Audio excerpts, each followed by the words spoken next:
The amazing talent we're going to talk about in this episode is an artist that unfortunately I never had the chance to see perform live. But I did see him on TV, and I certainly heard him on records. He had an amazing 3 to 4 octave range in his voice. By 1966, he had had 22 top 40 singles in the US. And in fact, when he toured in England, do you know who his opening act was? The Beatles. Every song that he did was a dramatic piece. It sounded like you were listening to some operatic story, long before Bruce Springsteen ever hit on that concept. But then this artist's career kind of took a little bit of a dive. But then it came back, and he resurged to even greater heights. Are you ready to meet only the lonely? Spend some time crying, perhaps take a visit down to Blue Bayou, and definitely sigh over that pretty woman? Yeah, I'm talking about the amazing Roy Orbison. So let's go to the end of the line. Let's drop the needle. Roy Orbison was born in 1936 in a little town called Vernon, Texas. And his family moved around a lot. By the time he was 6 years old, his daddy had given him a guitar, and Roy was hooked. By the time he got into high school, they were living in a town called Wink, Texas. And Roy formed a band which was called Wink Westerners. And they played in a lot of clubs around Texas and started to get a following. But he also enrolled in North Texas State College just in case the music career didn't work out. While Roy was in college, he became friends with a young singer called Pat Boone. And when Pat Boone got a recording contract, Roy definitely wanted one as well.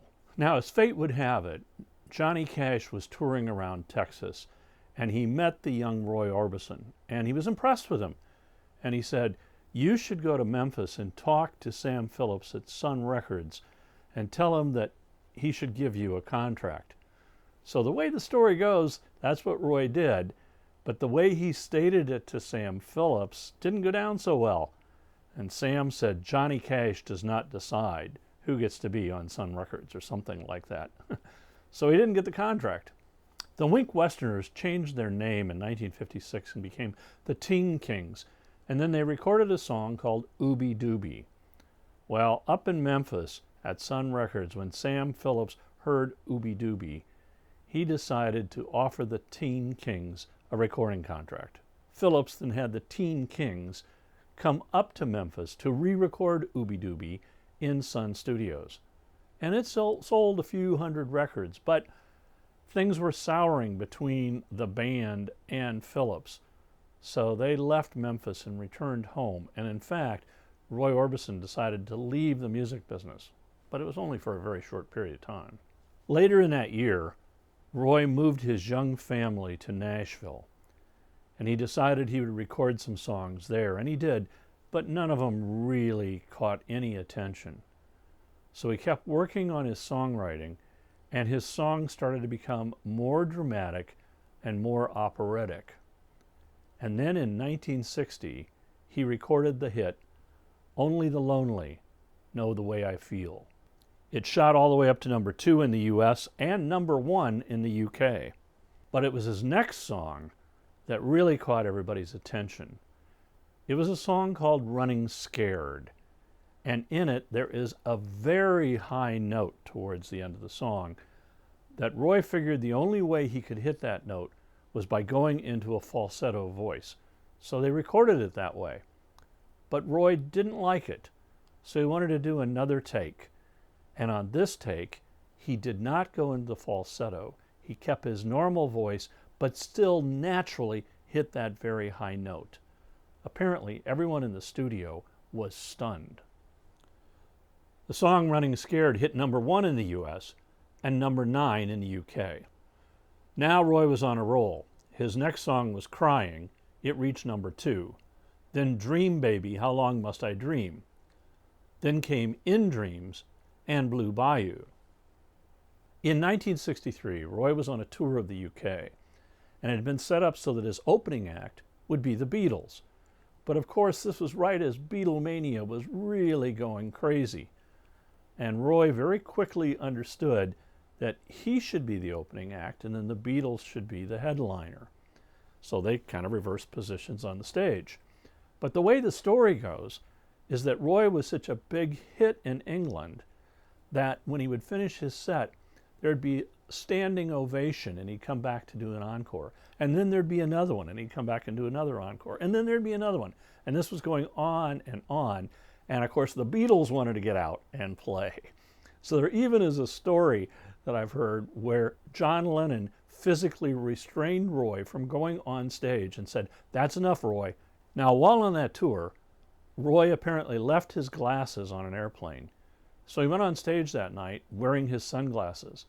And he so liked that look that it became his signature look. Now, you might think that the Beatles and Roy Orbison had kind of a rivalry, but in fact, on that tour, they became very close friends. And as fate would have it, years later, Roy once again crosses paths with George Harrison. In 1964, he had two hits, "It's Over," and then the massive hit, "Oh Pretty Woman."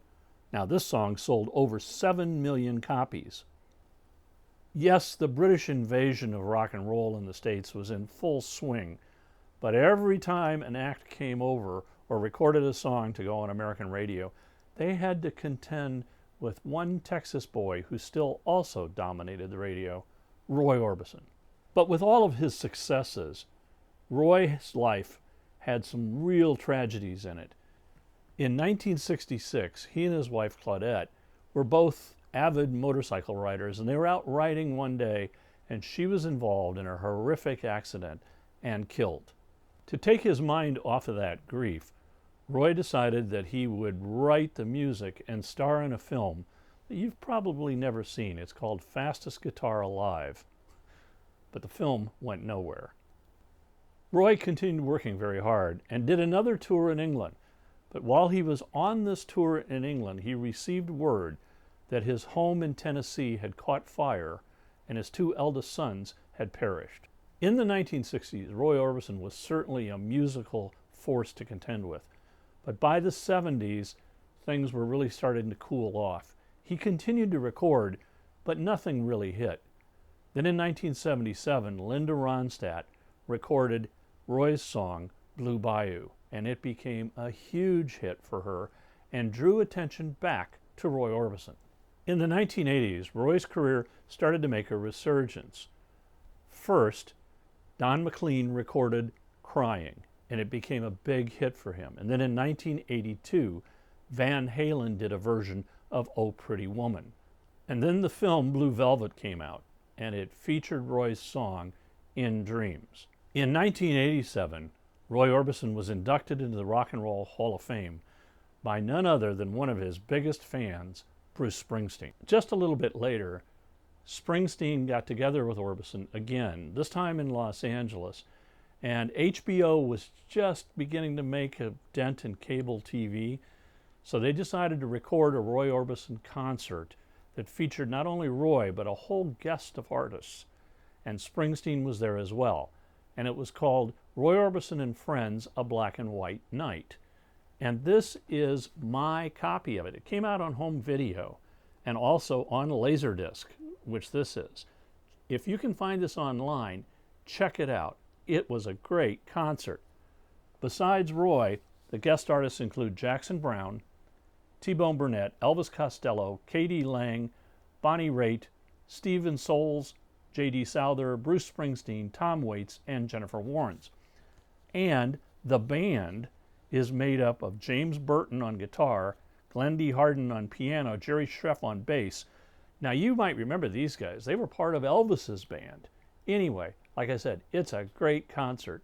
See if you can find it. In 1988, Roy decides to make a new album, and for his producer, he picks Jeff Lynne, just late of the Electronic Light Orchestra, ELO. And Jeff had just come off of producing an album for George Harrison called Cloud 9. So very quickly, the stars all come into alignment, and George invites Jeff Lynne and Roy Orbison to join him, and then Tom Petty and Bob Dylan to form a new group called the Traveling Wilburys. On their first album, Roy certainly shines on the song Not Alone Anymore.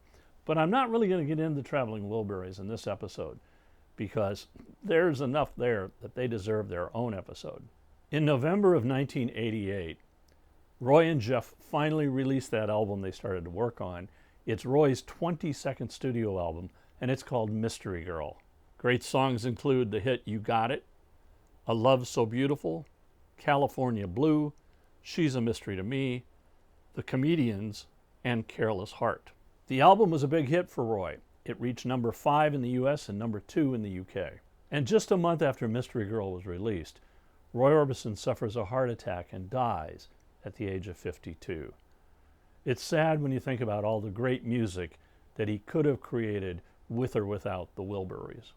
Roy Orbison had 22 songs in the top 40 and 2 number 1 hits. And boy, was he a songwriter. He could write those operatic songs that, with his voice, just reached out and touched your heart. Now, as usual, I've created a Spotify playlist that contains some of the songs that I've spoken about in this episode.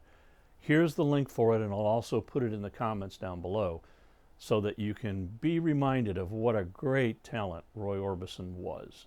Thanks for watching, and as the Traveling Wilburys sing, it's the end of the line. And as I always say, keep a rockin'. If you liked this episode, hit the like button, and you can also leave me a comment down below, and I'll respond to you. If you subscribe, we'll let you know when future episodes come out.